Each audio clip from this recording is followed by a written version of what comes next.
Dears താളം novel തുടരുന്നു. ഏയ്, ഒരിക്കലും എന്റെ ഭർത്താവ് എന്നെ ചതിക്കില്ല, അത് ഉറപ്പാണ്. എങ്കിലും ഹംസ പറഞ്ഞത് കേട്ടത് മുതൽ മനസ്സിന് ഒരു വിഷമം. എന്തായാലും കുഞ്ഞു മുഹമ്മദ്ക്ക് വരുമ്പോൾ ചോദിക്കാം. അങ്ങനെ ചോദിച്ചിട്ട് അങ്ങനെയൊന്നും ഇല്ലെങ്കിൽ മൂപ്പർക്ക് വിഷമമാവില്ലേ? ചോദിക്കണോ വേണ്ടയോ? ചോദിക്കാം. ഇല്ലെന്നറിയുമ്പോൾ എന്റെ മനസ്സിന് സമാധാനമാകുമല്ലോ.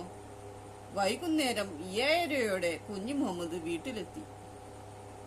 അപ്പോൾ കുഞ്ഞിമ്മു സിറ്റൗട്ടിൽ ഖുർആൻ ഇരിക്കുകയായിരുന്നു. കുഞ്ഞു മുഹമ്മദിനെ കണ്ടപ്പോൾ കുഞ്ഞിമ്മു ഖുർആൻ ഓതുന്നത് നിർത്തി എഴുന്നേറ്റ് നിന്നു. നിങ്ങൾ ഇന്ന് നേരത്തെ വന്നോ? എന്റെ മനസ്സിനൊരു സുഖമില്ല കുഞ്ഞിമ്മു. എന്തു പറ്റി? എന്തോ ഒരു മടി, ഒന്നിനും തോന്നുന്നില്ല.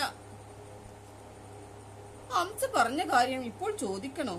കുഞ്ഞിമ്മു ഒരു നിമിഷം ചിന്തിച്ചു. ചോദിക്കാം, എന്നാൽ തന്റെ മനസ്സിനൊരു സമാധാനമാകുമല്ലോ. കുഞ്ഞു മുഹമ്മദിക്ക. എന്താ കുഞ്ഞിമ്മു? ഞാനൊരു കാര്യം ചോദിച്ചാൽ നിങ്ങൾ സത്യം പറയുമോ?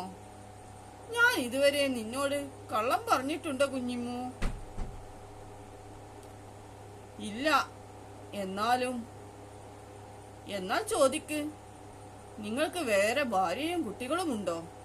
കുഞ്ഞു മുഹമ്മദ് ഞെട്ടലോടെ കുഞ്ഞിമ്മുവിനെ നോക്കി. തുടരും. Please subscribe, please share, please like and please comment.